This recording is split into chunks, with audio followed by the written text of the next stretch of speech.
Hello everyone, मेरा नाम विकास ठाकरान है और मैं पहले फ़ौज में था। वहाँ पे मैं आर्मी में 16 साल सर्विस करके रिटायरमेंट ले लिया मैंने।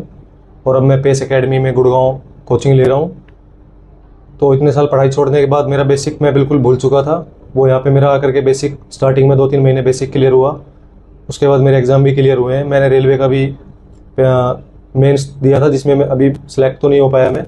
और अभी मैंने CHSL का मेंस दिया हुआ है और मैं अभी CGL की तैयारी कर रहा हूँ। और पेस एकेडमी में आने के बाद मेरा काफ़ी इम्प्रूवमेंट हुआ है, जो बेसिक मैं इतने सालों से मतलब भूल चुका था, क्योंकि इतने साल पढ़ाई छोड़ने के बाद बहुत फ़र्क पड़ जाता है। तो वो बेसिक मेरे क्लियर हुए हैं। यहाँ पे फैकल्टी बहुत अच्छी है और आप यहाँ पे आएँ और आपको यहाँ पे काफ़ी अच्छी फैकल्टी मिलेगी और यहाँ पे बहुत अच्छी कोचिंग है। Thank you.